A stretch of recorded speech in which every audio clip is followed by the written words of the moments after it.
It's a hard stage today. It's going to be a ridiculous almost hour of pain. And Sean, you have to say, I think, that whoever invented or thought up a mountain time trial was an extremely cruel soul. A ride of pain, suffering, really does await everyone today, I think. It's the best time so far. Bohem up there. Yes, well, the time trial, always a difficult one. A flat time trial hurts and you have to suffer a lot, but in a mountain time trial, more again, and it's going to be, anybody who's going out there giving the 100%, it's all about how much you can push that pain barrier to do a performance. And of course, yes, the form you're in as well is going to be very important. The end of a 3-week tour, if you're still good, if you still have energy left, you can do a performance. Performance so far from Nicola Bohem there. Now this is one of the many monuments to the many wars fought in this area. BASSANO del Grappa at the bottom, and Monte Grappa itself, both extremely important in military and territorial history. Territory being conquered by Sonny Colbrelli. Bardiani occupying the top spot at the minute. 75 metres to go, and it looks as though we may have a chance to get a new best time. Sonny Colbrelli really battling up into the final few metres. Just past the Alpini, always volunteer to help out at these stages, the former military veterans. Colbrelli with a new top time, average of 22.317 kilometres per hour, 16 seconds quicker. A 1-2 for a team that is doing a super job so far, Sean Kelly. Yes, well, they've had a dream Giro, and I think the riders are just going on a bit of that at the moment, because when you see the times that are in there, some good riders after coming through, but Colbrelli here just giving it his best and posting up the best time for the moment. And I think the morale in the team is very high, and that's the reason we're seeing two of the riders on the top of the general classification at this moment. So Bardiani up there. Just seen a minute ago, this area holds such a strategic and important time. Some of the most fierce battles between Italy and the Austro-Hungarian Empire took place here during the First World War. Also important all the way back to Napoleonic times. It was Przemysław Niemiec, 14 victories for him, the Landryman, on his climb up to Grappa. We're off for our first commercial break. We'll be back here just a minute with the rest of the stage. Cellini, we haven't seen him for 3 weeks. Started off as the first king of the mountains. Just saying to Sean, I think he wanted the Irish party once he got to Italy. He settled down, hasn't he? Yes, actually, we haven't seen him at all on our screens since he did the big rides back in Belfast and into Dublin in the breakaway on both days. But 3 weeks has gone and we haven't really seen him since. Thanks to top Football Italia expert Giancarlo Rinaldi for writing in. Says these guys manage an average speed up the CIMA Grappa that he can only dream about on the flat. It is that sort of day today. It's all uphill. It's pain, it's torture. We've got a mixture of technical gear being used as well. Road bikes and time trial bikes. And we're going to do our best to follow all the stars up to the top for your day. But Sean, I think is going to have a huge impact on the final general classification, isn't it? Well, I think things are so close to the top of the general classification. It's going to have a big impact, and will it have major impact on the podium? First of all, Quintana, I think he's going to put in a good performance here. First of all, there's a little bit of flat terrain the first 7 kilometres, but then it is a real killer to climb. And 26.8 kilometres, it's a long one, and the places for the second, third on the podium, that's all to fight for. And then the rest of the general classification, it is very close. When you look at Pierre Roland, he's 148 down on Uran, a big ask to see him doing that. But then when you go down to Aru, who was fourth, he's only 2 seconds down, and Micah 2 seconds down from him. So it's all to fight for. Anything within 30-40 seconds here, it's definitely going to be a big battle, and it's going to be a hard day for everybody is fighting for the general classification here. You have to be on a good day, but you have to really go deep and suffer torture yourself. That's what it's all about.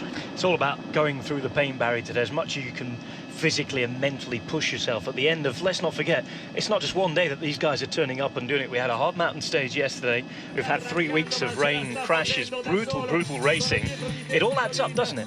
Well, it all takes its toll, and that's what makes the big champions, the big 3-week riders. You know, after 2 weeks, there's so many people can ride for 10 days, a week-long race, but when you get into the the second week and then the third week, that's where it really gets difficult.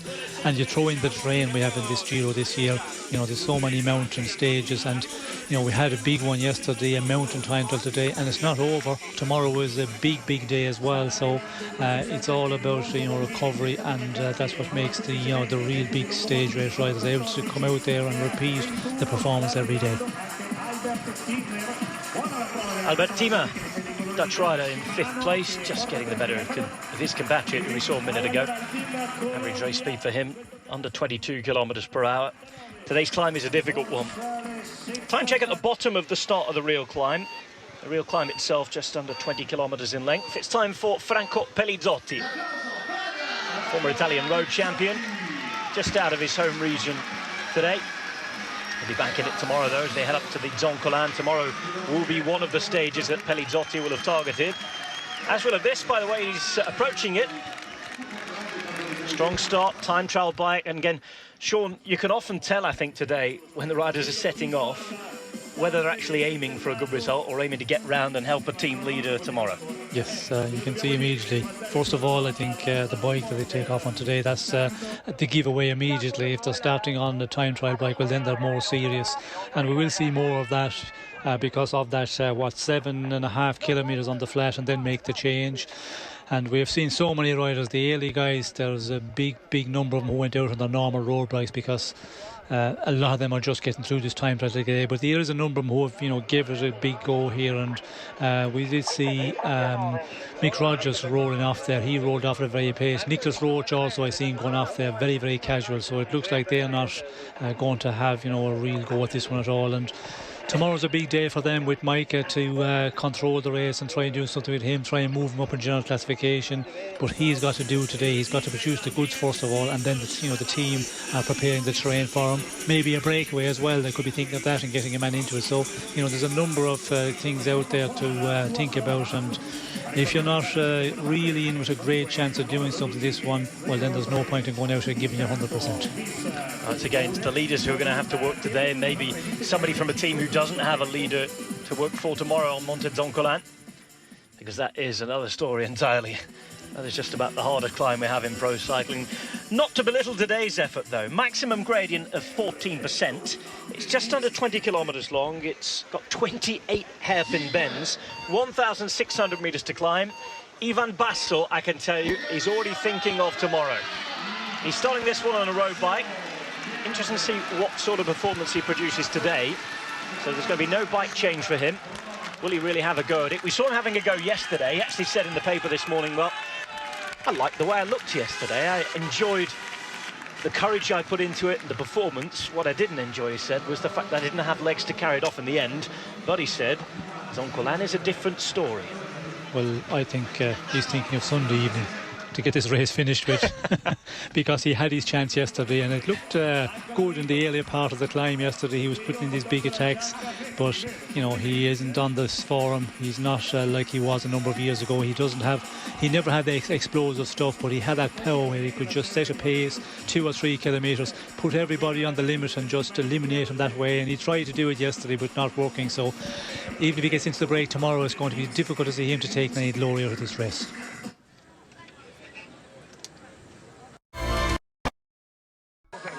Stop what you're doing, put everything down. Stefano Pinazzi's at it again.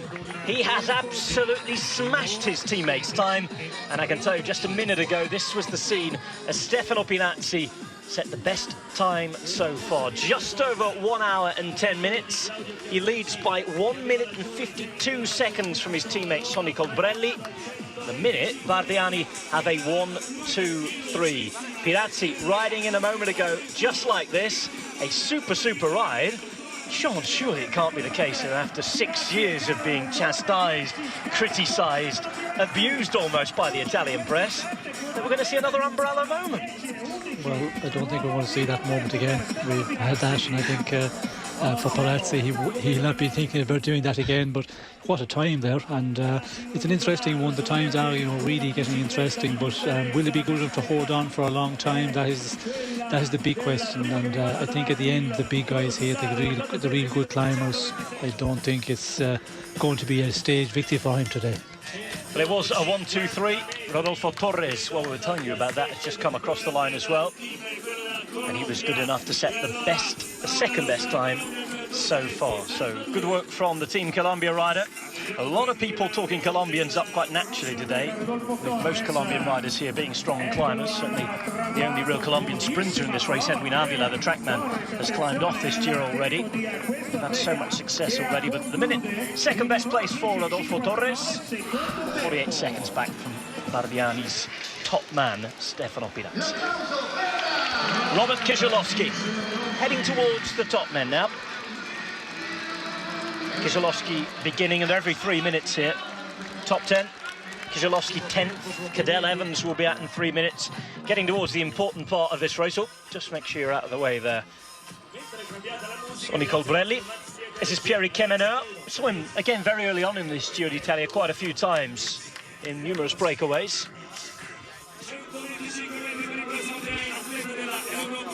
Europe car who will be expecting something good today, and you and I were quite optimistic, I think, about Pierre Rolland's chances earlier on. He's perhaps not for the win, but certainly for a good ride today.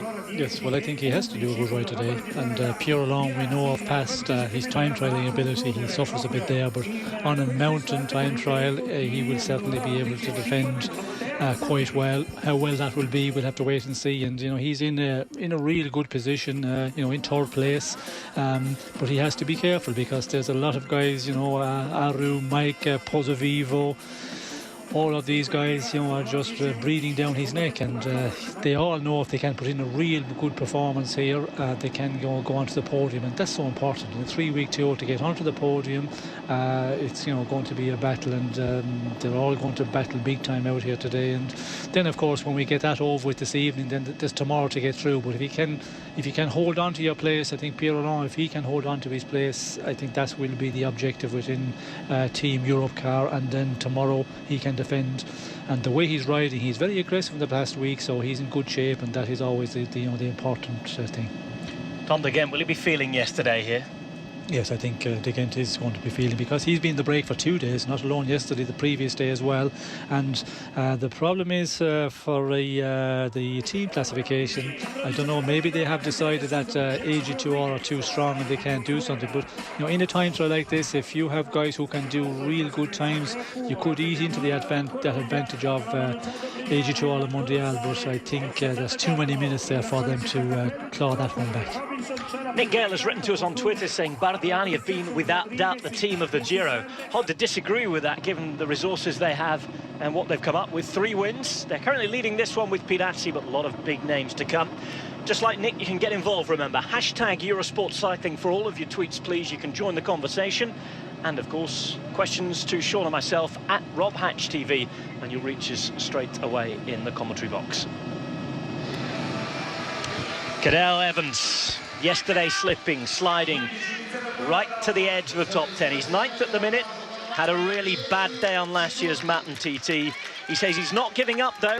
The next 2 days still have time to change things around. He's not disillusioned with it yet, he says. He still can see the podium. He'll get much a better idea today, and it's a big, fast, strong start. He's on the time trial bike to begin with, and an aggressive attempt to ride straight away. Sure, we'd expect nothing less of Cadel Evans. Well, he's always been that type of rider, very aggressive fighter, and he's always, a battler in the climbs. We've seen him right through his career, suffering a lot, but just never gives up, and he's not going to give up in this one. Quick break for us. Back in a minute. Stunning images up Monte Grappa. I don't know about you, Sean, but I'm bringing the bike next time. It's absolutely beautiful up here. Now, quickly back to the start ramp. Wilco Kelderman tacked yesterday, stayed in 8th position overall after his were reeled in. Today, another of the days that he could do very, very well in, I feel. Skin suit on. Interesting, Sean, that he's starting on the road bike. No change. Yes, that's an interesting one. And, you know, it's all about getting into the rhythm, and when you get into it, to stop, to make the bike change, and also change from your time trial bike. It's certainly a one I think we will see maybe some others as well, you know, starting in this way on the normal bike and just stay on. I would be a one if I was doing this time trial. I would you know, start off on a normal bike and go all the way, because making the change, going from that position road, from the time trial bike to the road bike is a change, but also stopping your effort and trying to get going again. But yeah, some riders have no problem doing that, and I think, you know, the difference of time there, you know, making the change, it's not going to, you know, take a lot. Yonder Godoy, 17th. We saw Ivan Bassa on the flat there, 77th place in terms of timing there. Resting for tomorrow. Well, we thought so, if he's got anything left. Cadel Evans cannot afford a rest. A lot of Aussies, good evening to you, writing in, asking what do we think of Cadel? Where do you think he has a chance of finishing, Sean? Well, I think it's going to be difficult to see him doing anything major here today in the time trial, because you know, it's such a difficult one uphill. If it was a flat time trial, I think Evans, with the guys that are in front of him in general classification, there he could pull time back. But on a mountain time trial, I think, you know, the guys that are up there are all really good climbers. They have to be in that position at this moment. So it looks like it's going to be difficult. And when you look at Cadel's performance, he seems to be, you know, starting to suffer fatigue setting, you know, the last number of days. And I don't think you can recover from that. So it's going to be difficult for him to make any big inroads. He might move up a place or two, but, you know, the top 5 I think is out of his reach. Well, also on the Australian theme, we had the two Orica Green Edge riders who are left in this Giro d'Italia going off 2nd and 3rd today. Get a bit slower than Jetse Bol. They could be fighting it out for the Maglia Nera, which is the old Giro equivalent that used to be around for the Lanterne Rouge in the Tour de France, the last man on the road. This is Matteo Cataneo, 3rd. Good time from the Lampreman. 54 seconds down on the best time that, if you're joining us late, has been set by Stefano Pirazzi. Venetian flag waves there slowly in the distance. Good effort from the Italian. The Italians with 3 spots in the top 5 at the minute. Good Giro for the Italian riders so far. Now then, continuing to the top 10, into the big favourites now. Now that's interesting. Hybrid approach from rider Haystal. Road bike, the TT Ball, Sean. Yes, I think he's a good choice. We can see there that, you know, he has put on the attach-on bars, and you know, you can get the benefit there, and not too far off being on your full-time trial bike, but he's going to go all the way here. And as I said, some guys prefer to do that, just start off on a bike and stay on it all the way, and Haystal is going to go for that. And I think we'll see a lot of chopping and changing here. Some guys going for their time trial bikes to start out. 6 riders to begin still. Pozzo Vivo being the next. A man I know that you're tipping for a good result today. Yes, I think Pozzo Vivo. In the last time trial, he was very strong in the first half. The first intermediate time check, not really the halfway point, but it was the uphill section. I think the percentage we have here, I think Pozzo Vivo, for me, I'm putting my money on him today. Rafael Micah after that. We can thank the excellent Mikel Conde, who does a fantastic blog and previews on Twitter. He already has the information that Rafael Micah, who's next but one off, is going to make the bike change. So he's going to start on a TT bike and change on the climb, apparently. Now then, we've seen Cadel Evans up there. What does his sports director think about all this? Valerio Piva caught up with Christian Chambre at the start. Well, it was not a good day for Cadel. Don't know how much time he lost yesterday, but maybe still able to reach the podium if he finds his good legs. Well,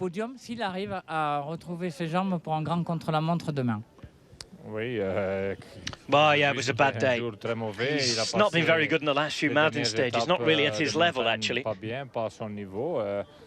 He wants to fight until the final day, though. Tomorrow, there's the time trial, of course. He lost some time, but I think he'll fight to the end. It's to his credit, really, because at his age, against the young rising talents, he's still there, he keeps fighting, and I think we'll know, in fact, that he will do all the way to the end. Il fera ça jusqu'à la fin. Est-ce que vous pensez que ce contre-la-montre Do you think that the time trial can suit him? égaliser un peu les forces? On voit qu'en montagne, We'll see what happens. Je sais pas, écoutez, I don't know. Listen, it's a very difficult time trial. Requires a good physical condition. From what we saw today, yesterday rather, he suffered, so I hope he'll recover. That's it, we will see then. So, not the greatest of confidence placed in Cadel Evans by his own sporting directors. Francesco Bongiorno finished fourth. Tell you what, Bardiani really wants something today, because every single one of their riders is giving 110%, Sean. Yes, they certainly are, and it's a surprise that they're doing that, because when you look at the stage tomorrow, the possibility of getting into the breakaway, and you know, there's always the possibility the right breakaway tomorrow, it could go all the way, get a huge advantage before the final climb, and you could be fighting for the stage victory. Bardiani, they're not really up in the team classification. If they were really close there, well, then you would say that's the reason they're really putting in the effort here. But surprised to see all of them doing it, and you know, with the stage possibilities to get into a breakaway tomorrow. Domenico Pozzovivo looked in great form at the end of the first week of the Giro. We all thought, a lot of Italians were talking him up to win the Giro. Looks unlikely, and let's see what the performances of his life in today and tomorrow. Podium, though, is within his sight. Pozzovivo starting on his time trial bike. Remember, it's a hybrid sort of time trial bike that he's been riding recently. It's half-bred. Thereabouts. A lot of work been done with, of course, those bike makes. Focus, I think, who make the Agi Desert bikes. And yes, he's a special case, though, Pozzovivo. He's such a small guy. Yes, it's a special case. For the road bike, for the normal road bike, is a difficult one for them to make that, you know, small frame. A lot of the manufacturers, they don't make that small. But when you want to make the time trial bike, then we did see it's an in between. It's between the road bike and the time trial bike, and there's a lot of adjustments made there. On the other time trial, where it was much more important, there was a lot of, you know, flat sections where it was, you know, downhill flat 10-kilometer sections. That was more important, but here it's a bit easier. But he is going for that, you know, that adjusted bike, more in the time trial form, and it'll be interesting to see will he change later on. I reckon he'll probably have to make the change, and we can see Heisdal here. He's on, you know, the very normal road bike, and with the attach on tri-bars. Evans third at the first time check. 10:25, 29 seconds back for the best time there. That is the time check on the flat, though. It's now where we'll really have to fight. But Heisdal just behind him. It's been a massive improvement for Heisdal, thanks to that superbly ridden Val Martello stage from him. Look at all the campers on the road. Brilliant. So many fans up here. It's taken almost an hour for everybody to drive to the top today. Tim Wellens, just over an hour into his ride. Superb scene, and you can certainly see the comparisons with Mont Ventoux. Certainly up at the top, big bold mountain rising up out of nowhere. All the history we talked about in this area as well. Can Cadel Evans make some history here today? By the way, it's the fifth time that the mountain has featured in some way on the Giro d'Italia. Casalini, Fuente, Natale winning here. The last time we had this mountain, it wasn't actually a stage finish. We finished down the road in Asolo. Vincenzo Nibali, the winner that day, and he actually, as you can predict, went over the top. Ivan Basso won the Giro that year, 2010. He went over the top and descended down this road that we're climbing up today with all its hairpins. Took advantage of the technical descent. Very, very exciting stage where he managed to go in there. That was this Giro where we had David Arroyo in pink for such a long time. Winner Anacona coming up to put in a good time. On the left-hand side, it's time for Rafael Micah. Rafael Micah wearing the Tinkoff Saxo skin suit here. He should, in theory, be looking after the white jersey, shouldn't he? Because, of course, Quintana's in that. But at the moment, he's obviously won the battle to get his own skin suit on. Yes, that's a surprising one, because anybody leading a classification, you know, they have to use a skin suit, as we can see. Here's here. the bike change. Yes, it's the first time we've seen. We've been wondering when they're changing the bike. We can see Cadel Evans making the change here, and we can see the way he got off his bike there. He, like in cyclocross, and a very quick change, because when you do it here, you get the push from the mechanic as well, so you lose minimum. Leave you with Haystyle as we go to the break.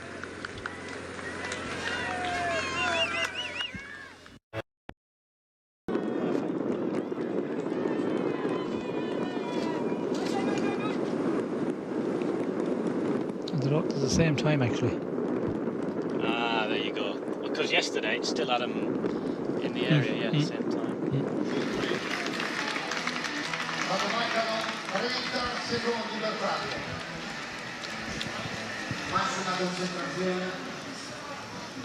Fabio Aru in white. Same time as Rafael Micah.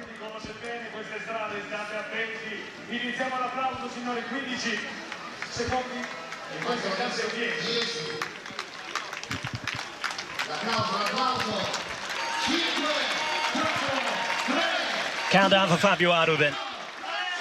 He's shown that an opportunity at the Giro can present a chance for a young climber to show newfound maturity and a real capacity to carry the responsibility of his team's hopes on his shoulders. Big, big chance for him. Question of fractions of a second for him, just ahead of Rafael Micah. He can see the podium in sight. Tim Wellens can see the lead in sight. Big one this. He's attacked this Giro fantastically so far, and it looks as though we're about to have a new leader on the day. Inside the final few metres.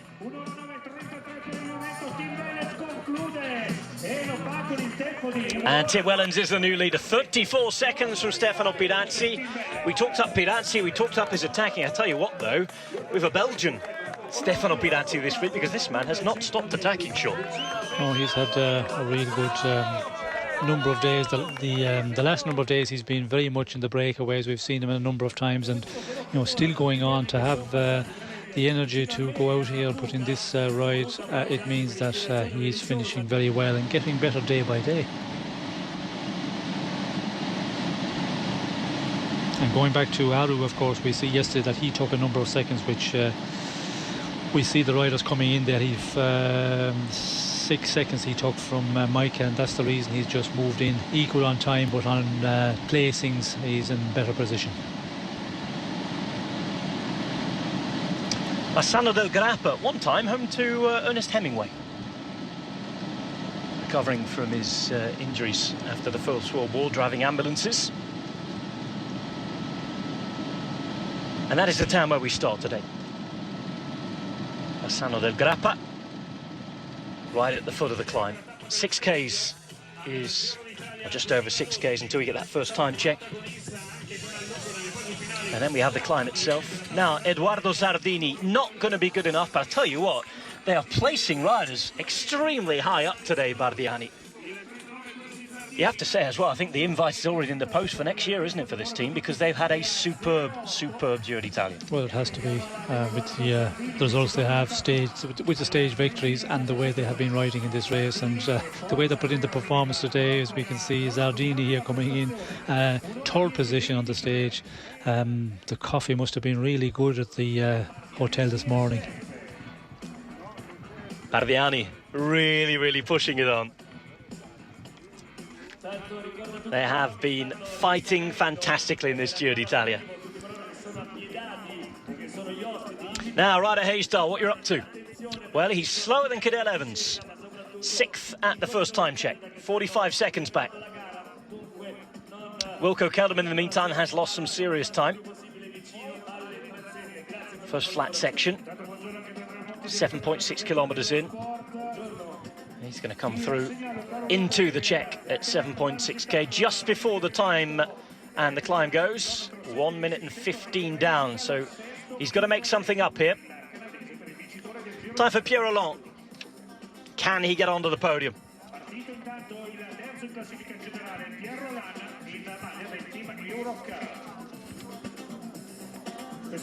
The minute he lies there, at the minute he's third, this man is aiming to replace him. We've seen the bike change already.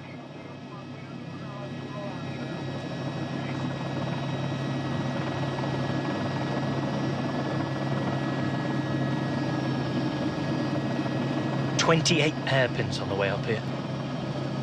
Of course, this is a time trial. Everybody, of course, who has a little leaf through the book and a leaf over the general route thinks, oh, it's just another time trial. It's a completely different affair, though, in preparation, how you approach it mentally as well, and how you approach it technically with the different gear that you use. Yes, well, it's important.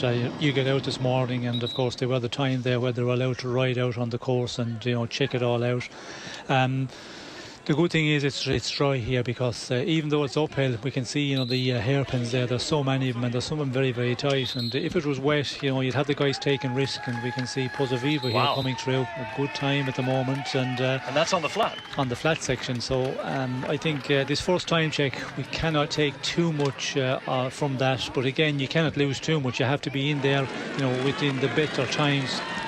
15 seconds maybe, but any more than that, then you have, you know, a bit too much to make up. But some riders, they can, you know, ride out the first number of kilometres, not ride so fast, and we can see the man there, you know, going slow. It'll be interesting to see at the second time check where he will be, and then of course at the finish as well. If he can really finish strongly, well, you'd not be majorly concerned, but you have to be careful not to, you know, take it too easy and lose too much time.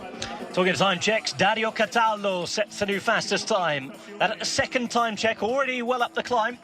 But I can tell you, it's after this, Sean, that the hardest gradient comes. So we may see the likes of Quintana, the big strong climbers, Pozzovivo, who we've just seen, coming into that section, not on the top, but they can make the biggest difference in that final little section. Surprises with the time when they come up into the final few hundred metres. Yes, well, I think we will see, surprises in the intermediate time checks. The first one we see guys down, and then as we come to the second one, which is, you know, a long ways up the climb, but still a long ways to go. And I think, you know, there will be a lot of changes, and the guys, you know, different riders, different tactics here. Take it easy in the start, and then really going, you know, fast from there on, and you can make up that little bit of a loss, but it has to be only a little bit, as I say. Rigoberto Urán, what a progression in time trials. He starts on his time trial bike. He's shown a fantastic progression from losing 5 minutes at the Tour back in 2009 to winning in Barolo the other day. Urán on the start needs to take some big time today. If he can do, I'll tell you what, we'll be set up for a very, very interesting day tomorrow. We've already said that this course isn't a typical time trial course. It's not even a typical uphill time trial course. This is an extremely, extremely hard stage. Cadel Evans is there. We'll be monitoring his progress as he goes past a man wearing a Venetian flag and not too much else. It's a bit warmer out today. It's in the sunshine as well. Haven't seen much of that this Giro d'Italia.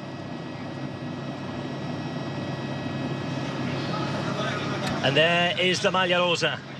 Nigel Quintana wants to stay concentrated on the goal ahead. Yesterday said the Giro is far from done.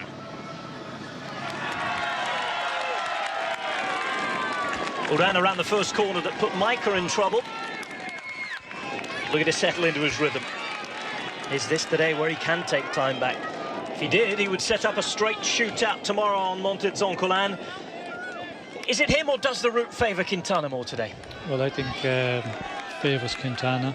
You know, with this percentage we have in the end, in the final number of kilometres, you know, kicking up to 14%, but a lot of the time is 12%, 11%, and you would say the way things are looking the last number of days, Quintana very, very strong, and it will be surprising if Urán can take big time, but again, in time trialling it's different. You know, you approach it different mentally, and it will be interesting to see can Urán take something major from Quintana in this time trial. Another Bardiani stage winner from the other day, Enrico Battaglin, fourth in the top 5 at the moment. Look at that, 3 Bardianis there in the top 4. Wonderful performances so far. And I can tell you, just outside the top 5, we've got a couple of others as well. Rafael Micah recovering from his first little bad take of the corner. 14th after the first time check, shakes his legs out. And we are waiting for the bike change. Nigel Quintana said today's a hard stage. You need to race with your head as well as your legs. Got to think about the effect of the stage 24 hours before, and not forget what is coming tomorrow, the mighty Zoncolan.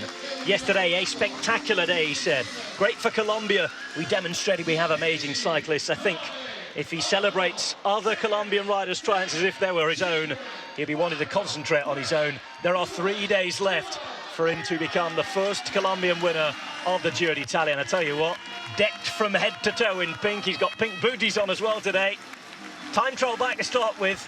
This is a seriously important hour for Nigel Quintana, Sean. Yes, it's a very serious one, and you know, time trialing is always serious. It's a nervous time because even though you're feeling good, the last number of days has been going well, and you feel that you are in there with a great shout to hold on to the jersey or maybe gain a bit of time, but just so nervous when you get out this morning on the bike and then you get back to your hotel and you change, get something to eat, and the waiting around is also difficult.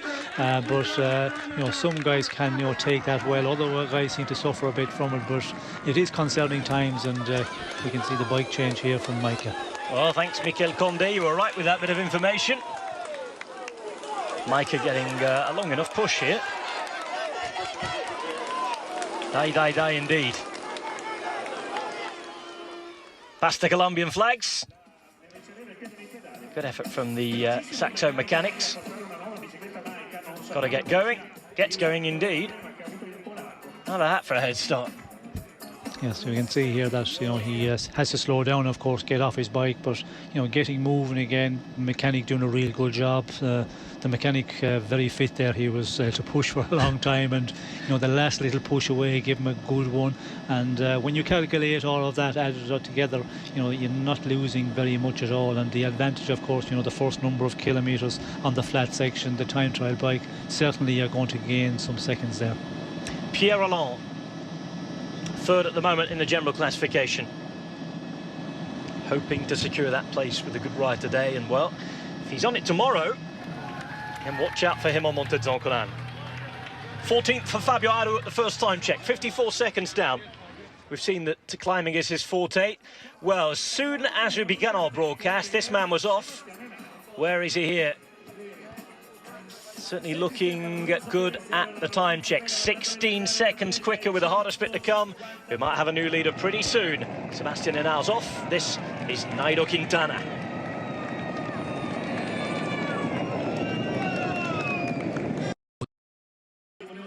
Cronoscalata, mountain time trial.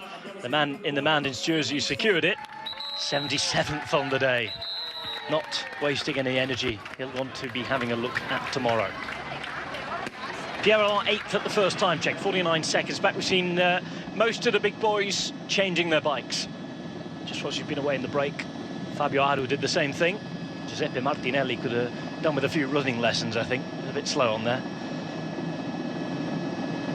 Pierre Rolland onto his road bike now.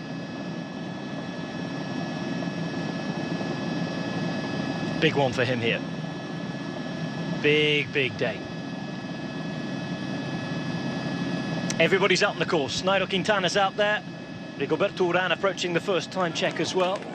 Basque fans out for him. Of course, he's been a resident of not the Basque country in terms of proper political territory, but historical Basque country lands in Navarra, in Pamplona.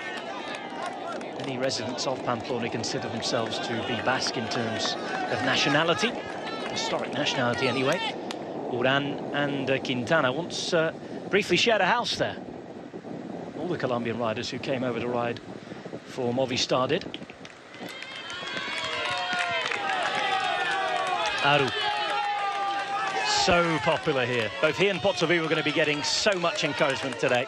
Remember, it's a Friday afternoon. A few people obviously taking a very cheeky Friday afternoon off work. The final weekend of the Giro is here. It's been a long road since Belfast, Sean. We've had ups and downs, we've had all sorts of weather. And we're certainly having a very interesting last few days. It's all going to go right down to the wire tomorrow afternoon. Yes, well, I think it's been a fabulous Giro. It's been excitement all the way. Some for the crashes and all of that. It's something we don't set out, and we're not always looking for, but it makes the race so exciting. And it's a problem for some riders. We've lost some because of the crashes, but you know, it's been just great racing, exciting racing all the way. And here we are, you know, the general classification, overall position, Quintana here, you know, in a very strong position, but we'll have to wait and see. Can Uran really, you know, put him into difficulty here on this time trial? And if he does, well then it's going to be really interesting times. But the rest of the general classification is all to fight for, and depending on what the finish will be this evening, we could have a big day tomorrow. We will have a big day, but if the general classification has to be really fought for tomorrow, well, that always makes, at the end of a 3-week tour, it makes it interesting. Second best time for Rigoberto Uran, 22 seconds back of the top time. A good start from him. Again, just going to go riding up to that area. The climb does start to really ramp up, and we'll get his bike change. 3 stage wins at the Giro. Just one on the team time trial last year. This year, taking the individual time trial as well. And the first maglia also for Colombia in its history. And handed over to his compatriot, the man from the Boyacá province. Got to remember that Uran and Quintana from 2 completely different regions. Uran from the same Antioquia region that really has invested in local cycling and regional cycling. Same region that's produced the likes of Arredondo, who won yesterday as well. A lot of people asking the benefit of changing bikes here. It's something we saw most recently probably at the Tour de Suisse last year. Mountain time trial to finish the race there that Rui Costa won for the 2nd year in succession. Nigel Quintana, well, you cannot miss him in those colours. Bit of rain starts to fall, which is interesting. This is what he thought last night. Oh, what do you know about tomorrow's time trial? The climb extremely hard. Well, I saw just one part of the climb because when we made the reconnaissance, I think there was too much snow and I couldn't go up to the climb. Didn't really get to the top, but according to the profile, I could see it's quite a demanding time trial.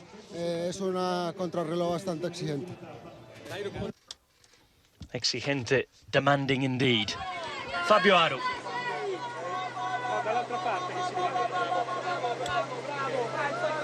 On the high slopes.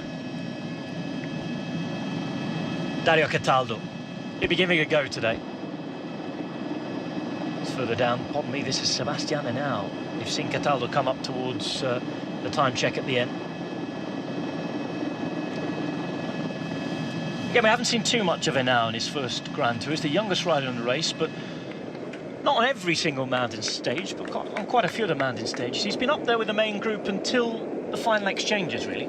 Yes, he has been there, but I think it's been a learning process for him. A 3-week tour, such a young rider. Maybe they would have expected him to try and do something, for a stage victory, but we have seen him when it really gets the big battle. He's not in there with the big guys at the moment, but he's certainly of age, and it's all ahead of him. Getting the bike ready, here we go. Unclip just saving a bit of time, and as soon as they get to an appropriate pace here, they'll be ready to stop. Bramati and company, who are in the car ready. They want the crowd to get out the way. They'll want to have a bit of space to execute this properly. Uran climbing, just choosing the right moment.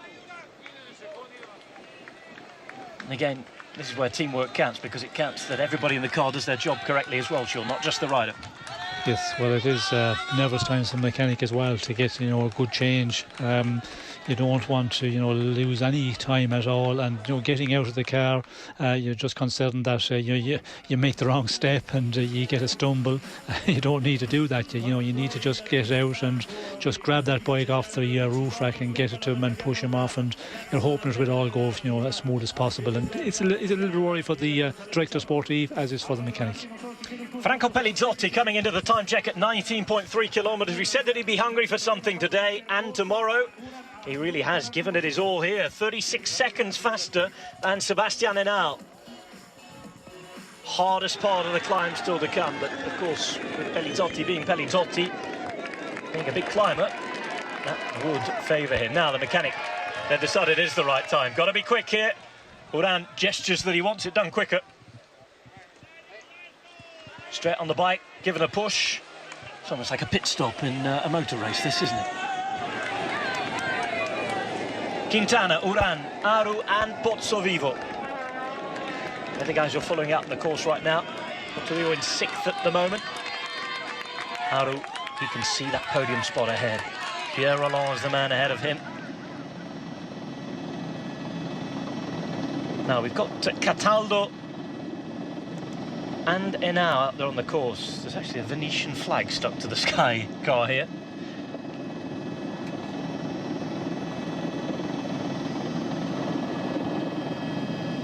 Sebastian Henao it is. Beautiful area, beautiful winding roads. Absolutely stunning. Yesterday we were talking up the Val Sugana area.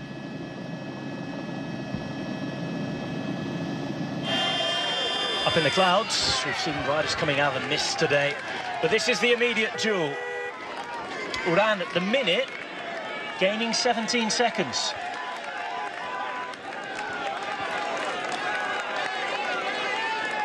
This is going to be an interesting comparison that we're going to have towards the end. Now, we talked about changing bikes. I managed to collar a couple of riders to chat about exactly why. We've had Sean's view here in the commentary box. Now, there's the hand up. This is the bike change. The last one we're going to see. And Quintana changes his. Here we go, new helmet as well. There you go. So how does it happen when you change your bike? We spoke to Enrico Gasparotto earlier on today. Well, changing bikes is the big question of the day. Well, I think with Fabio Aru, you can have different tactical advice, but I think it's important what the rider prefers and how the individual rider goes. You know, you can always depend on position. It can be worth 3, 4, 5 seconds per kilometre, really, depending on your position. So 6, 7 kilometres on the flat, then, you know, that's worth quite a few seconds. Don't want to lose 30 to 40 needless seconds. Screams of "Go on, Pozzo, go on, Pozzo." He's out of his home region where we briefly visited in the south very early on in the Giro. I think it was stage 5. We went through Basilicata, one of the lesser-known regions of Italy. That's the man currently leading things. Tim Wellens put in a very, very good Giro d'Italia. In the mountains classification in breakaways, there's an awkward wave as he realised that the camera's lingering on him for a while. Quintana then, last man to change his bike. Il dorsale 123, questo corridore nel 2011 ha vinto la tappa con arrivo allo Soccolan, difende i colori del team Movistar. Accogliamo con un applauso l'arrivo di Igor Anton. Pozzovivo then. Loads and loads of encouragement for Aru, who's an immediate rival of Pozzovivo.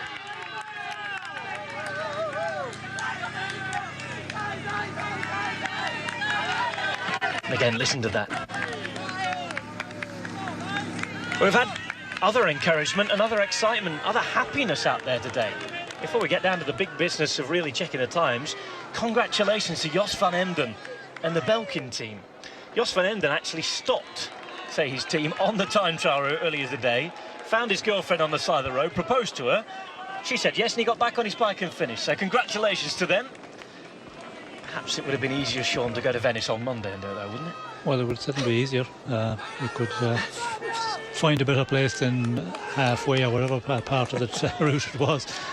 Having to get back in your bike here and to try to climb up here at whatever rate you're going at is going to be difficult because the adrenaline flowing though by then. Yes, well, that is, I suppose, the point that would help a lot.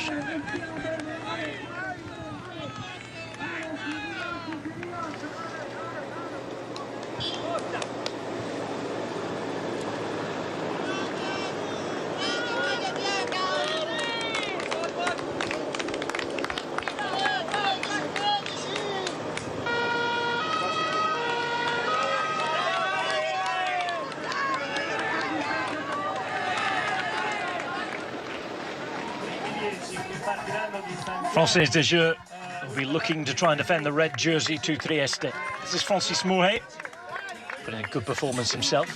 Not quite as Giro d'Italia. Last year he was a little more active. Of course, they have certainly much better objectives this year, all in support of Nasser Bouhanni in that red jersey. The minute he's looking at second place. Again, we get that moment where the cloud drifts across the finish line. You get that epic, almost Hollywood film look of things. The rider coming out of the mist. If he gets there when it's Quintana time, we'll spot him easily with that bright pink on. We could see the bike change of Quintana. You can see Moret finishing fifth, 46 seconds down, but Quintana's bike change also changed the helmet there, which was a little bit under pressure. A lot of people there trying to change the bike and change the helmet. Surprising, he did go for that, and he did take off with the helmet open, but I've seen there he is actually closed. He's strapped it up, and it's more secure now, but surprising to see them making the helmet change also. Well, he wanted the aero advantage, of course, for the first few kilometres, but his helmet manufacturer, of course, one of the biggest in terms of technology, with actually looking after the airflow and keeping riders' heads cool, and he's expecting to put in a lot of work. We've seen Henao, we've seen Cataldo for Sky. Remember, still looking for something from this Giro d'Italia. Philippe Dijkman had a great ride yesterday, we must say. He was third on the day. This is the top three at the moment. Wellens, Pirazzi and Zoidel. A Belgian, an Italian and an Austrian. A lot of people quite excited about Wellens. Belgian commentators we spoke to right at the start of the Giro really talking him up, saying he was from a good cycling family, good history. Uran continues just to make his way up the mountain. I have to say that I think most people looking on have been a little disappointed with Uran's climbing in this Giro d'Italia. Yes, he was excellent in the time trial, but a few people surprised at how quickly he was away. Now then, break off a minute to talk about Uran, because this is Dario Cataldo.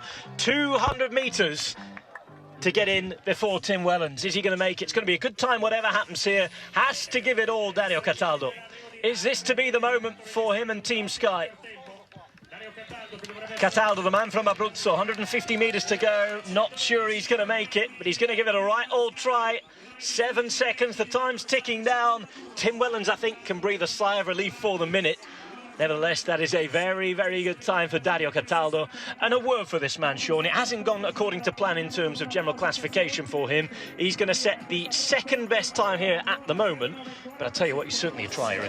Yes, he is really been tremendous in this race. Unfortunately, he just haven't got into the right breaks. Somebody better in the mountaintop finishes, somebody that little bit too strong, but you have to hand it to him for going in the attack and getting into the breakaways. He's been very competitive in this race, but sometimes you need a little bit of luck on your side as well, the break, get into the guys who are in it. And for Cataldo, that hasn't been the case. He's been unlucky, but certainly finishing the race real strong. Now then, Cadel Evans was a little down at the first time check. Looks as though he's going okay on the second. Sebastian Henao, another Sky rider, had set the best time in terms of how things were going. He's going to be a little slower, is Cadel Evans, at the 19.3 kilometre time check. Still giving his all, as you'd expect. Huge high cadence here for Evans. Spinning away at his gear, keeps going. Third best time, 47 seconds down. Average of 25.915, but now he goes on to the harder part of the gradient. Uran on the left, Quintana on the right. Now then, things have changed massively. I understand from left to right there that Quintana's going better, am I right? Yes, Sean? yes, it looks like that Quintana. It flashed up a bit earlier, it looked like it was advantage for Rigoberto Uran, but it has changed around now, and Quintana, we can see here, he's just walking away out of there and going at a real fast pace to be putting in that sort of time. But that's what we're expecting this time trial. I think it was a perfect one for Quintana.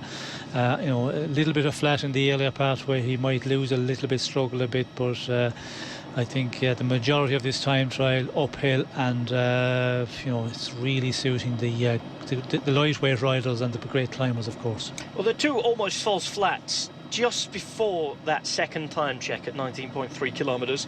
Gradient goes down to around 2.5% for a few hundred metres, and after the hardest gradient part, 14%, we get the gradient going down to 2% again. Apart from that, it is pretty steady. Average of 8.9% in the final part, just gets steeper and steeper and steeper. Pozzo Vivo, be great to know how he's getting on. Meantime, this is Micah. Strange seeing him in yellow after all that time in white throughout this race. 14.6 kilometres to the finish line for Micah. Who's going to win today, guys? Love to hear from you. Let's get hashtag Eurosport Cycling trending. Plenty of tweets with that hashtag. And, of course, questions for Sean at RobHatchTV.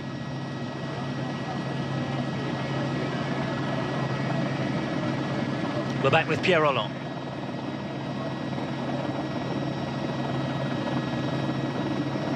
This is a superb spectacle. Hat off to the Giro. They're always creative. They're always imaginative with their routes.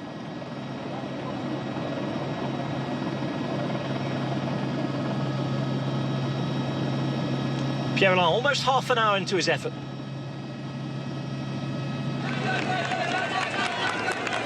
Uran on the left, Aru on the right. Uran, who looked as though he'd lost a little bit of time to Quintana. It's all about measuring your efforts. Different riders, Sean, will feel more comfortable in different parts of the climb. It's all about how it adds up at the finish line, isn't it? Yes, well, it's all about the final time at the finish line. Intermediate checks are important. You know, you cannot lose a big amount of time, because then you're just, you know, fighting to get back that time. But you can't afford to lose in the first time check today, which is, you know, a flat section, and it's at around the 7.5 kilometre mark, and that's a totally flat run. So you could, you know, lose a little bit of time there, and as I said, 15 seconds, okay. But if you leave it go much more than that, well, then you're having to make up that time lost. And but this one is getting so difficult from that point on. You know, it just kicks up, and for a number of kilometres there, the percentage is really steep. It eases off, as you said, you know, at the 22 kilometre mark, when that 14% roughly, it eases off a bit for a couple of hundred metres. But at the rate you're going to, you know, be just giving it full power, and even the flat sections you're going to be suffering. But it does give you a little bit of a breather. But it's one of these time trials where it's perfectly made for the better climbers. Wilco Kelderman has been making us marvel so far. Not the case today. Uran and Quintana, with Quintana at the moment, we understand from this graphic, taking 34 seconds off Uran.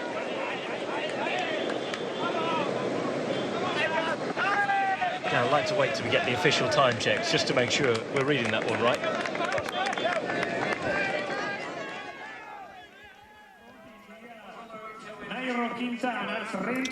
Evans fighting away against the hardest part of the course. 14% at its very hardest. After that, he's got a little bit of a false flat in which he can try and recover.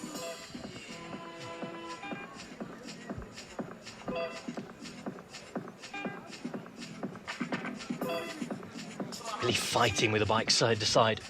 Remember, you watch this and you almost don't think it's a time trial. This is something different. Now, time to get excited, perhaps. Here we go.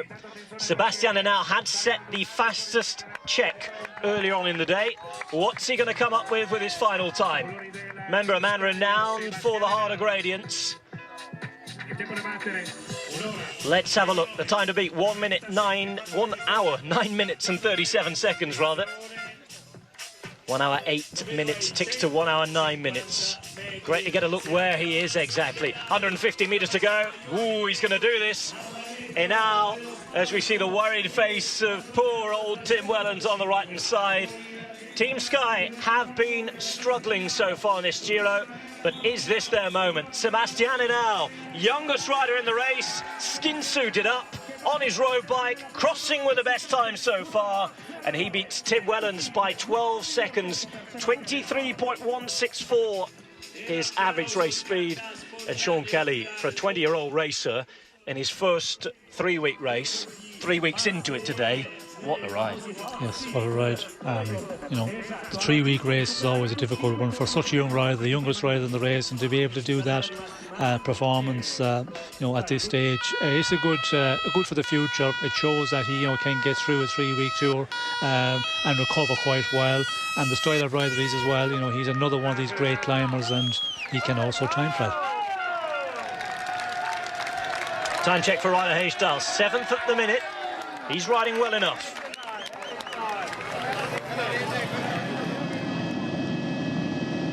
With Cadel Evans, who continues to fight, continues to sway from side to side. Set a decent time at the first time check. Was up there on the second as well. 51.5 minutes into his ride. What could he do today? Remember, he's looking at that immediate little section from 9th, where he sits at the minute, all the way up to the podium. First and second probably a little unrealistic now for Cadel Evans, but with a good performance today and some solid defending tomorrow. Remember, he's one of the few riders here in the top 10 who's actually ridden Monte-Zoncolan in competition before. A lot of these guys will be taking on the gates to hell for the first time. Intrigued to see what Fabio Aru does in these last couple of big days.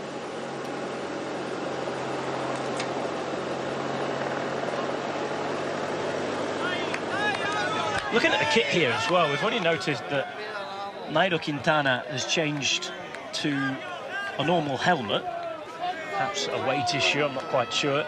This is Domenico Pozzovivo in the meantime, riding very, very well.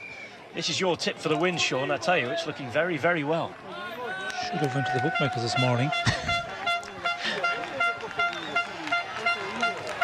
Well, we have some of the serious guys, of course, to come, and you know, the 19-kilometre, 19.3 to be exact. This is going to be the real test for all the ones, all the favourites here. That is the point where you can see if they're on a good performance, if they're in the times to do a real good one here. And you know, if you come through here and you're in a real good position, if you're leading, well then, you know, the information is relayed onto you, and it gives you that incentive. And to get to this point, you have to be feeling good. And if you can really get the adrenaline flowing and motivated by a director sportif, well then you can just go that much faster. And it's going to be interesting. Pozzovivo looking good at the moment. Quintana, 33 seconds we're getting. Difference between the two riders. This is hard, this is steep, this plays into Nigel Quintana's hands. Now, what I wanted to ask you about the overshoes here, we're getting a lot of questions. Oh dear. Problem for big problem. Hagedal. We've already had the bike change from Hagedal. He's going to have a new one again. It's another road bike. It must be a mechanical problem. Yes, I think it was a mechanical problem. We could see him there. He was looking down. It looked like there was just certainly a mechanical problem, and it wasn't a calculated one, a pre-calculated. It's just something mechanical. Pozzovivo set the best time by 21 seconds at 19.3 k's to go. He's wearing socks here. We've got a couple of riders, Hagedal and Quintana, most notably wearing overshoes. A few of our viewers writing in, Sean, and saying, well, Quintana's overshoes look a little bit long to me. Do you think they're breaking their rules or within the measurements allowed? Well, I think they're the normal overshoes, but he's so small, they're almost to his knees.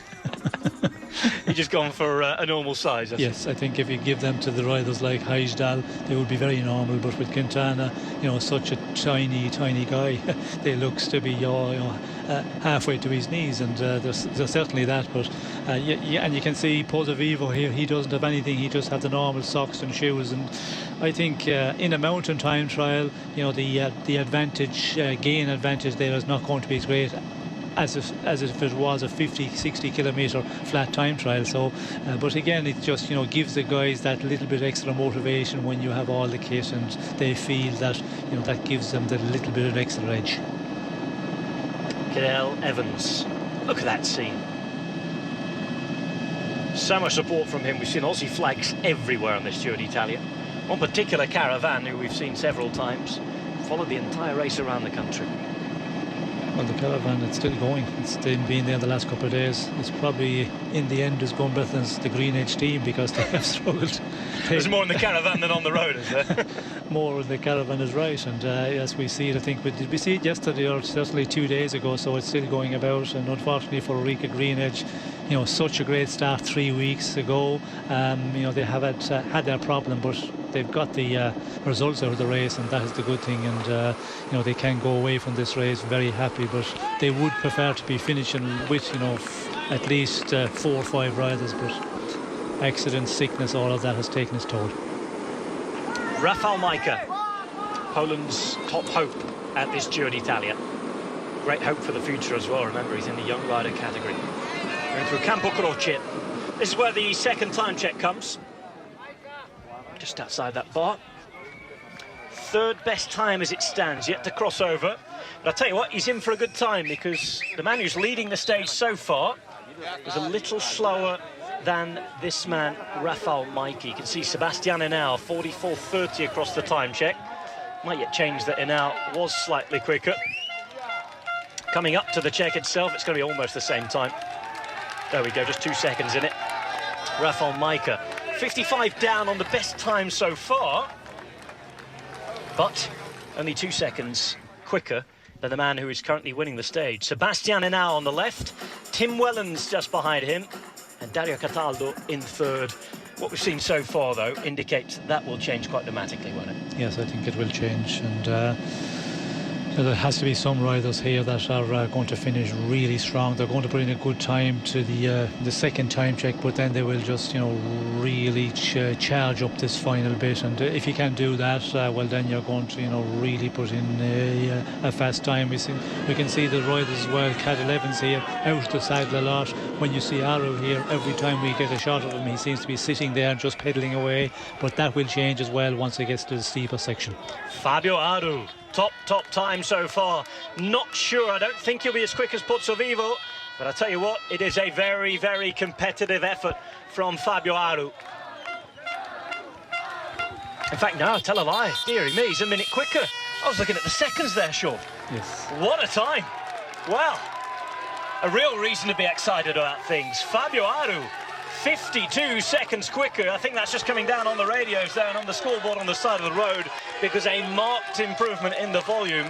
I was just looking at the 30 seconds there, and wow. Well, you will be looking at the seconds, because you'd expect, you know, maybe 10-15 seconds of a difference there, but what a difference here. And Aru, it looks like he's very comfortable there. I just mentioned it as he came to that intermediate time check.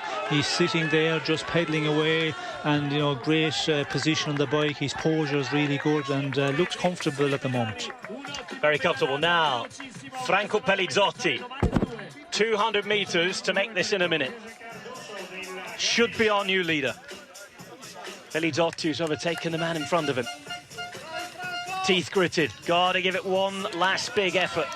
Pelizzotti, who's set good time so far, all the way up. The way the guys are going behind, tell you what, this is a hard ride. Pelizzotti is going to be the new leader for the minute. So it didn't last long for Sebastian Henao. Best time set by an Italian, and an Italian from the north. 26 seconds is the lead for Franco Pelizzotti over Sebastian Henao. 23.3 kilometers per hour.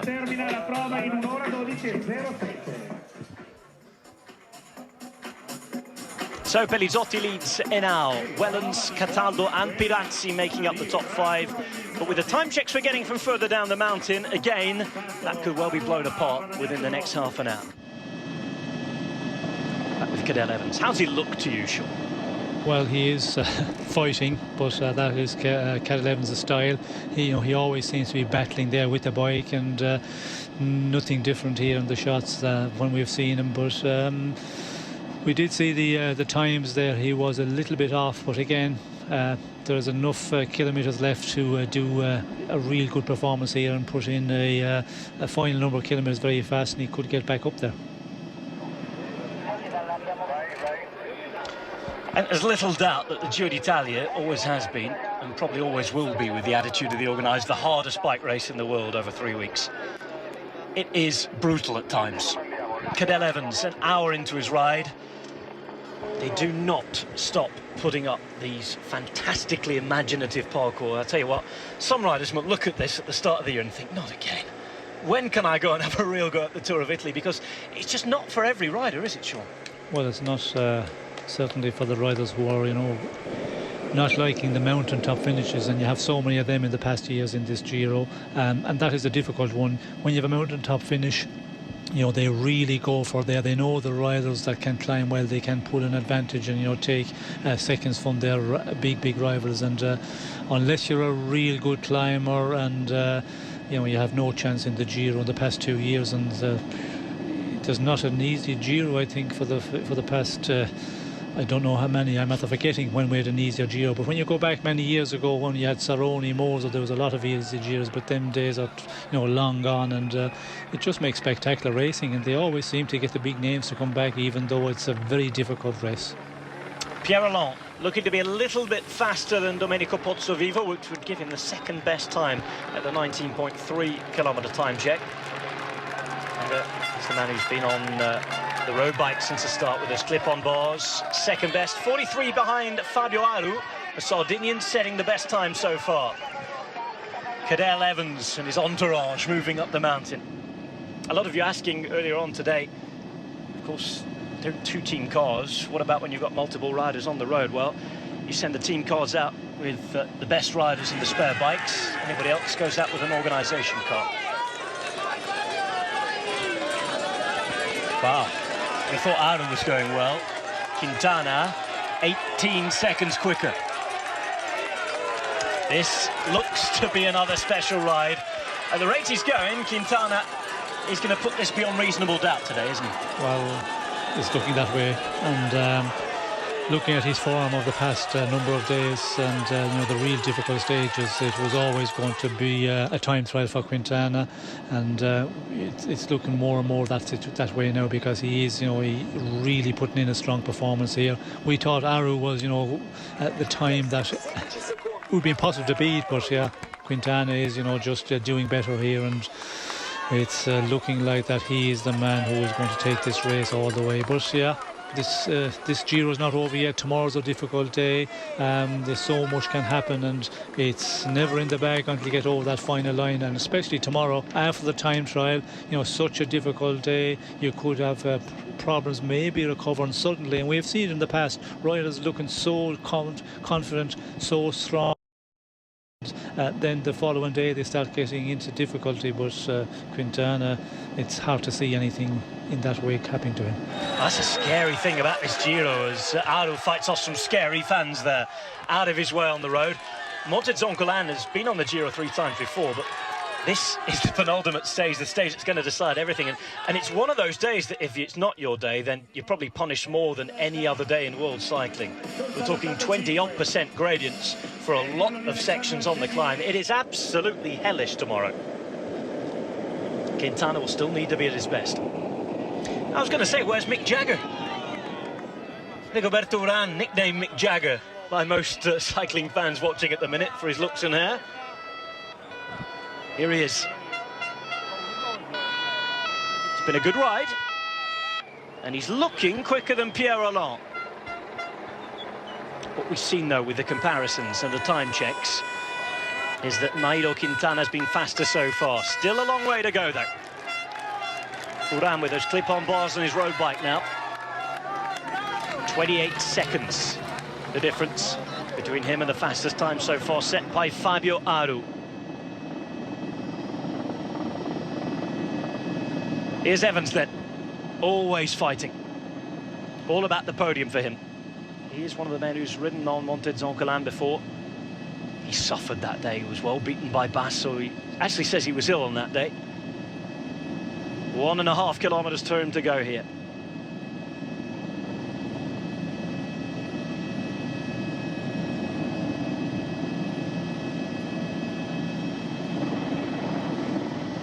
I wonder how Igor Anton's going to be feeling tomorrow as well. He'll be certainly a very good guide for Nigel Quintana. Anton was the last winner of Montezoncolan, winner in Euskaltel colours. Well, Aru seems to be improving on Quintana. He had about a 20-second deficit. It's 13 seconds, up to 14 at the minute. The stage win at least still in the balance. 8.1k to the finish line. Quintana behind. Pozzovivo was our fastest man when he crossed before Fabio Aru set the quicker time than him. Yeah, whatever happens, Pozzovivo really has to be applauded. It's been a good, attacking, confident Giro from this man. Yes, well, he has been really attacking, and he was the one who went in the attack in the earlier days and tried to put the other general classification men into difficulty, test them, and it will be interesting to see. I think we have, sometimes coming through there, Aru and Quintana, but Pozzovivo here, in the steeper section, and that's going to be very important. These final number of kilometres, they could change a lot. We can see Aru, he's getting more aggressive as well there. The last shot we see him on our screens, he's out to saddle a bit more and a bit more movement here, and he's really giving it everything here. And that's the way you have to just finish totally empty and to make the calculation to be able to do that. Nigel Quintana may well set the fastest time at the final time check. And I'll tell you what, it gets harder after this. Advantage to the man who leads the Giro d'Italia. Could it be stage win number 2? There it is, 8 seconds quicker than Fabio Aru. Nigel Quintana with the fastest time, 2/3 the way up the top.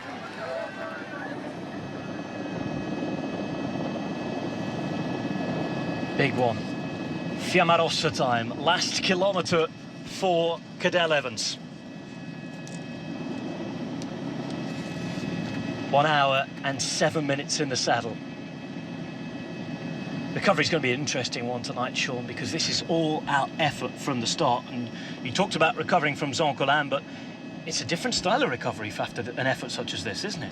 Well, I think time trial, you're going to make the calculation that you finish totally empty. It is a short distance for these riders, but yeah, you have to go so deep, and that is, as we can see there, Uran just with a photographer having a little bit of difficulty. It's something we've seen already with Aru there. The supporters getting a little bit anxious on the side of the road and not allowing a lot of space, which is nothing new in bike racing, but in time trialing it's certainly something you don't want, because it just breaks your concentration a little bit. But yeah, this time trial, at the end of a race, a 3-week tour, when you go so deep and push it so much, to recover sometimes is a bit more difficult, and if you have a problem recovering, well, then you can maybe have some cracks tomorrow, and the other riders will see that, and that's something you do not need with such a difficult penultimate day. Can Cadel Evans set the new fastest time? Looking at where he is, I get the feeling it's not going to happen. He's getting so much encouragement, though. I'm sure he would have liked a stage run at some point as well.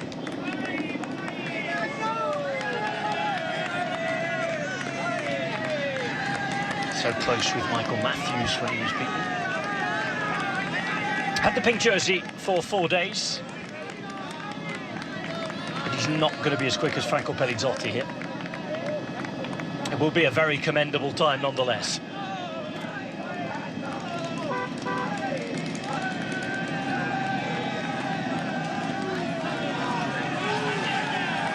So the next name flashes up. He's still got a fair way to go to the finish here.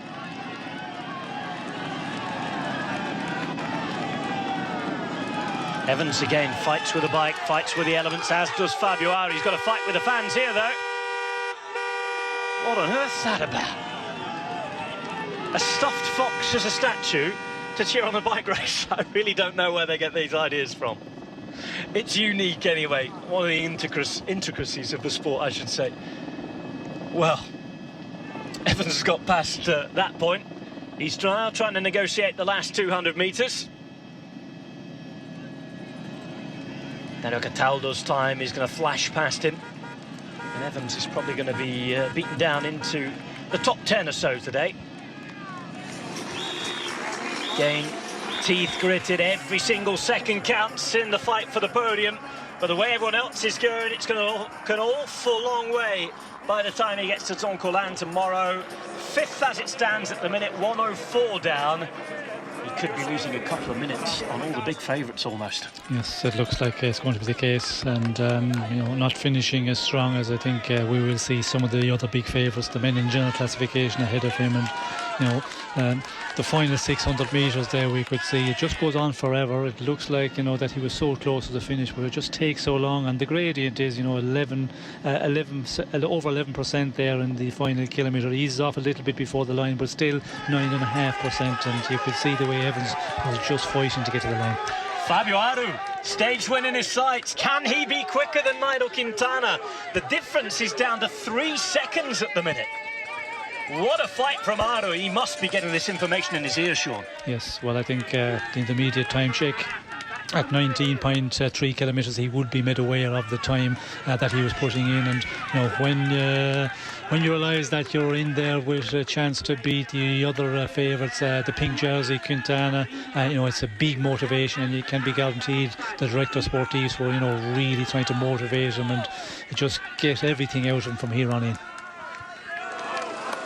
Rafael Micah, we haven't seen too much of him today. There's so many favourites to concentrate on here. Almost an hour into it. Try to find his rhythm. So difficult. Again, about keeping concentration, trying to take and harness the fans' wishes, but at the same time, remember, try to stay out the way of them, because sometimes they can be more distracting. This time, at least, nobody getting too close. It's about pure encouragement. Let's hope not. We've got to get that banner out the way. Aru, they want him to do well. They won't get near him. Aru for the win, then, maybe. Model of his fans with the questionable taste and fashion there in the pink hats. 1 single second. Fabio Aru could well do this. Quintana already has his stage win. Aru also as well. Who is going to take number 2, though? Pozzovivo and Heimstal. Pozzovivo, then, has made up a good 3 minutes already on Heimstal. Yes. 3 minutes, of course, the difference between their starting. Yes, it's amazing because Heimstal, you know, a real good time trials. When we see the way he was going, we must remember they had a mechanical problem. You had to make a bike change, but still, you know, look what little we see him. But Pozzovivo, you know, surprisingly going very fast, as we can see here. Same situation for Aru, with Micah catching him also for 3 minutes. Micah being overtaken by Fabio Aru. Aru with the Sardinian supporters there. They've popped up all over the place this week, those Sardinian fans.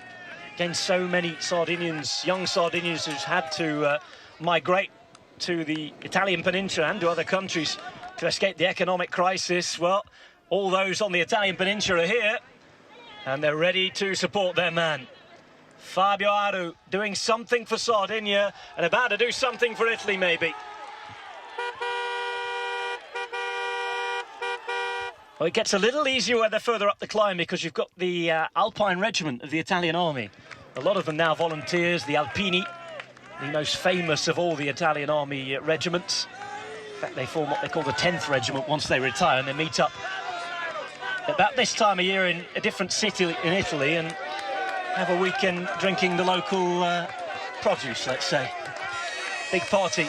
Remember the Giro start a few years ago, it was the Alpini weekend in Turin. They were invaded by it. Now, some divine pink intervention there for Nigel Quintana. Wilco Kelderman finishes his ride 1 hour, 10 minutes and 29 seconds. 1 minute and 30 down on the best time, the leader. He ends at the moment in 10th. Back with Pierre Roland.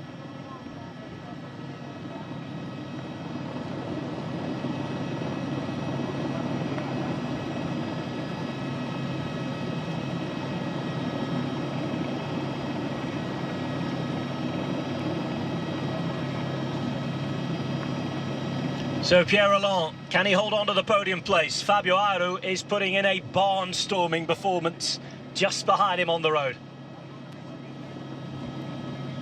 Big test for the Frenchman. Remember, chapter 2 of this fight to play out tomorrow. Let's not forget about that Montezon-Colan.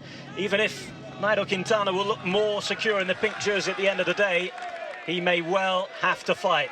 Still 2 seconds of an advantage, 1 second, pardon me, for Nigel Quintana. He comes through the 5 kilometre to go barrier. Further up the road, though, Fabio Aru approaching the finish line. Oh, and they're neck and neck. no difference at the minute.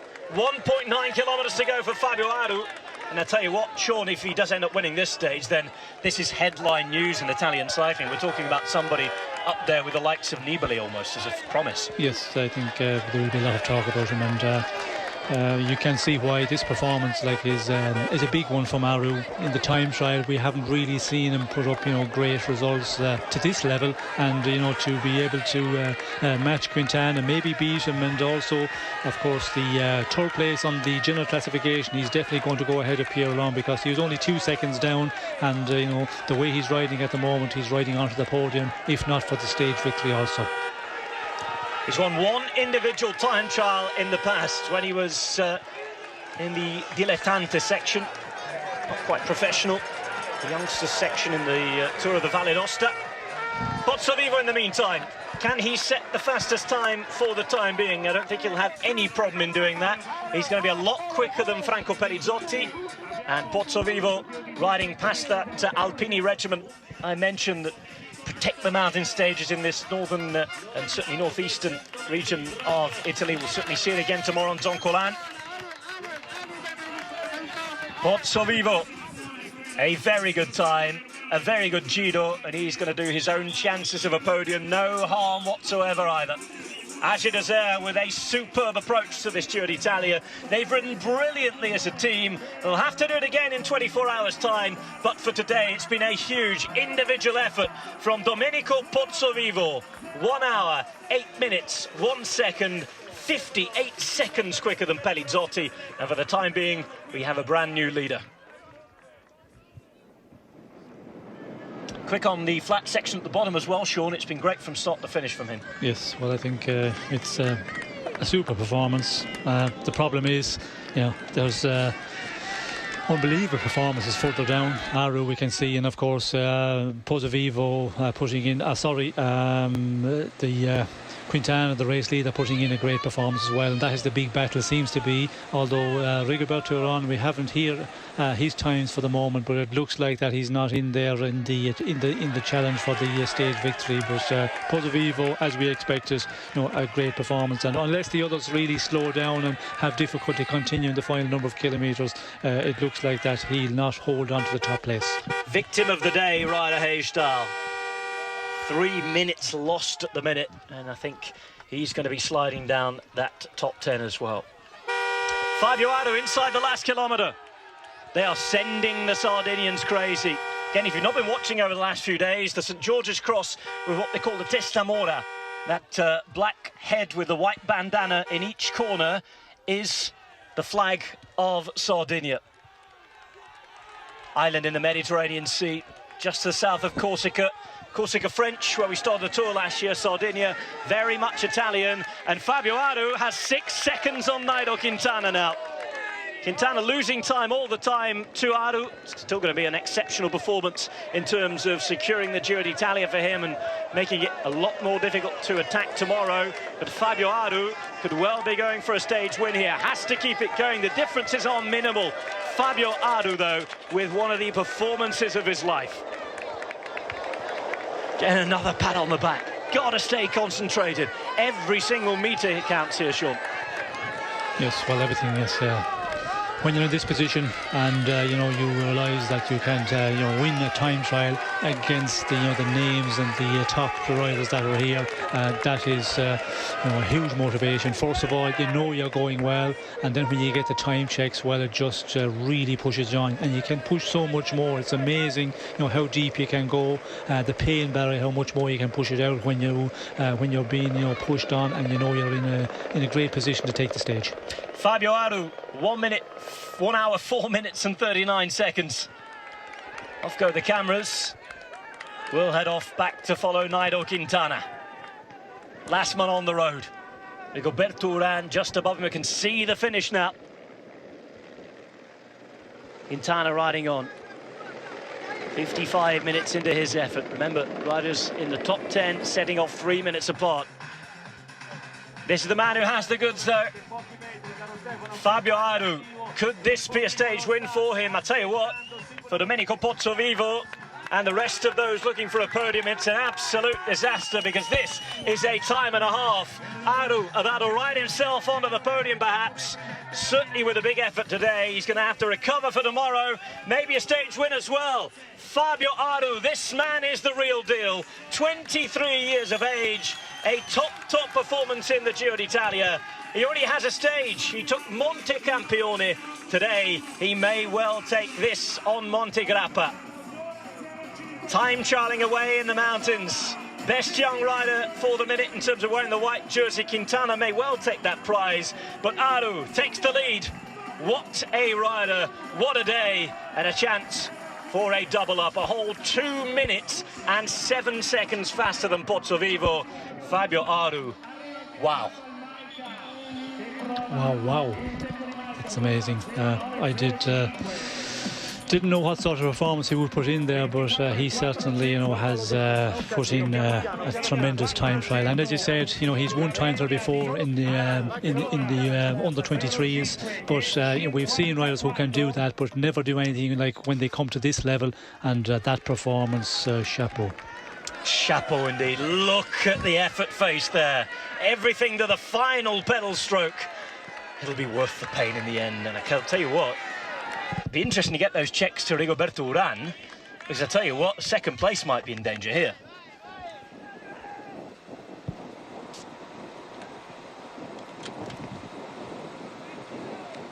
Rigoberto Urán wore the pink jersey early in the race on the last time trial. Today he was 1:41 behind Nigel Quintana.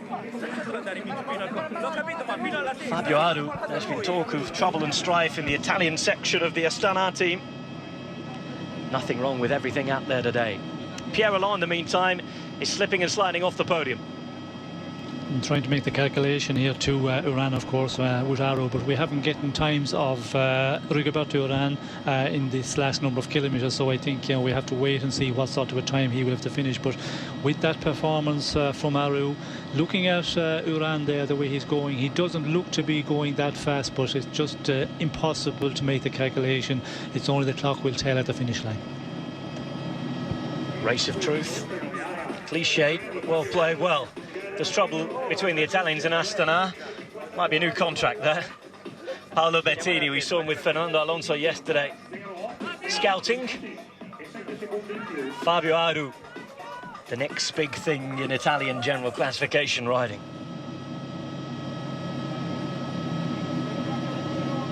Pierre Rolland then, that fight against the clock, that fight against himself.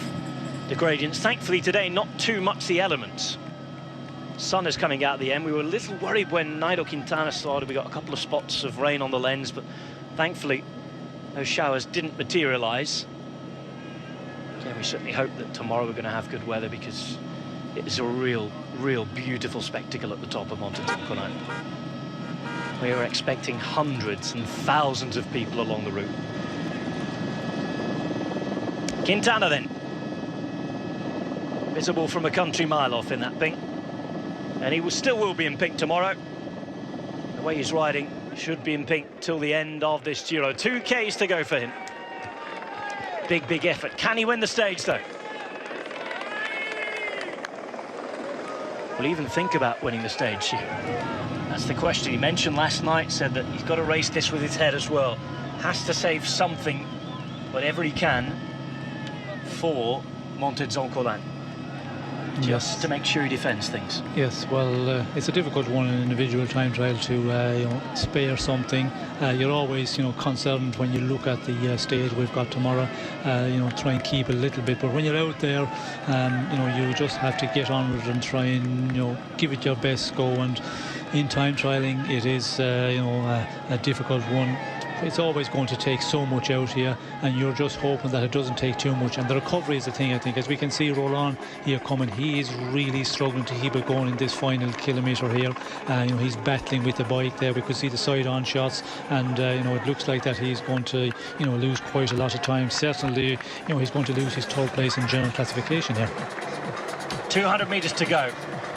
Be the worst performance in terms of what we've seen today, but of course it's all relative to what those around you are doing. probably going to be a little quicker than Pozzovivo, so it's a respectable time, more than respectable, in fact, for Pierre Roland. But with Aru doing what he's done, he's under pressure now, this man. Again, if Aru hadn't put in that performance, we'd be saying, I think, a very good ride by Pierre Roland. Certainly looks as though he is going to be quicker than Pozzovivo. Pierre Roland, second at the moment. Well done to him, but he still has work to do tomorrow. 140 down, however, on Fabio Aru.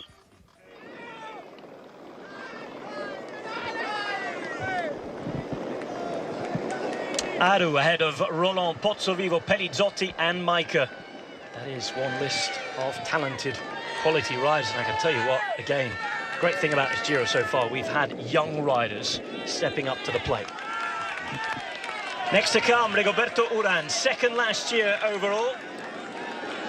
Superb result for him then. What can he produce today? Tries to fight his way through this maze of people.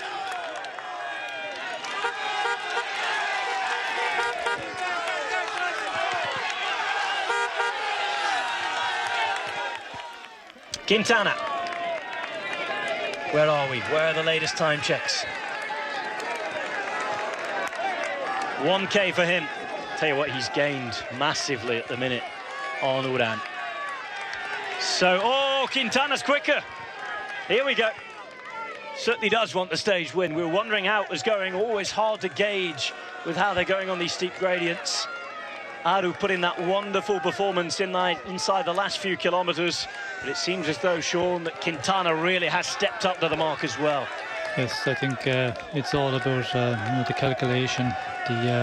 It's so important to the very final here, which has been so steep gradient in the final number of kilometres. If you can limit your effort in the earlier part, but you cannot do that too much either. And as we can see, the pink jersey Quintana, just working away out of there and starting to eat into the advantage that we see Aru having, and it's going to be an interesting one. Can he keep it going? It looks like he's the one who can challenge for the stage victory at the moment. I've had a decent response by Rigoberto Urán in the second half of this time, Joel. He really has fought hard. Haven't seen too much of him, but he's fighting well here. 125 metres to go. He will be quicker than Pierre Roland, and that will be good news for him. Urán got to fight hard. It's the time between him and Aru, though, that is the key question. And Rigoberto Urán there, 1 minute and 9 difference between himself and Fabio Aru. So that fight for the podium is going to be so interesting tomorrow. It's exactly how we wanted it set up for the final big GC day. Of course, 2 stages remaining with the sprint expected in Trieste on Sunday. Rigoberto Urán has had a good performance. Not the dream performance, though, that he would have wanted to hold back Nigel Quintana.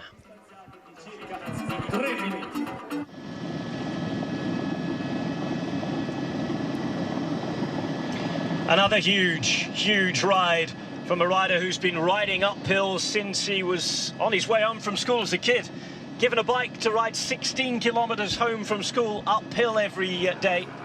And Nigel Quintana now at 24 years of age, second in the Tour last year, riding himself even more in pink after today. 200 metres to go. It looks as though it's going to be good enough to win the stage. This is the final bit of proof. He started out on the TT bike, even changed his helmet on the way up. And Nigel Quintana looks like he's about to ride himself to a second stage win on the Giro d'Italia. Fabio Aru with a great performance nonetheless, but Quintana shows his class once more, and I think we are looking even more now at the probable winner of this Giro d'Italia. One more test to go tomorrow, but today the day is his. Quintana 17 seconds quicker than Fabio Aru. What a last couple of kilometres. Turned up the heat again, and Quintana is one very, very special bike rider. And I think the great thing for him, Sean, he could put all of that silliness the other way to bed.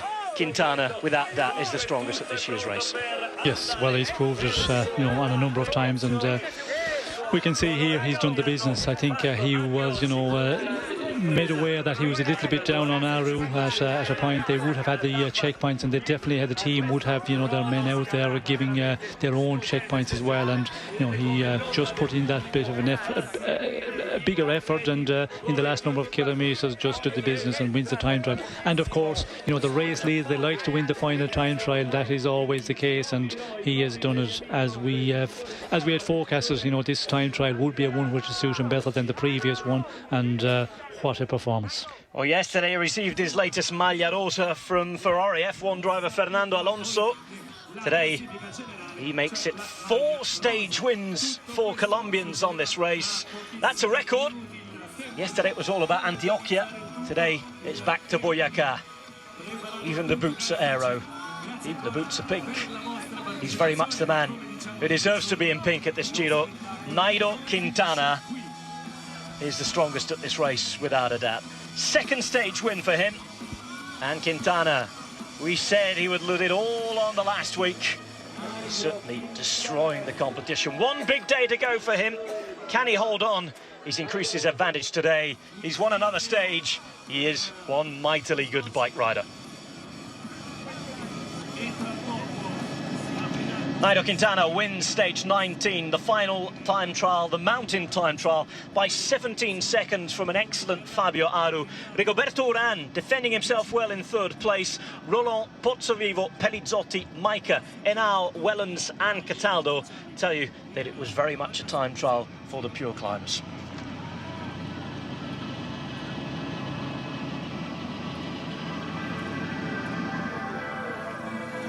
So no Italian win on the day as we thought there might be. Nigel Quintana leads the Giro d'Italia now by 3 minutes and 7 seconds. Only a disaster tomorrow on Monte Zoncolan would really put him in trouble. But if there ever can be a disaster, Monte Zoncolan would be the place to put even the best riders in trouble. Quintana in pink, Urán and Aru, the top 3 at the minute, all to play for on the final day as we go to Zoncolan tomorrow.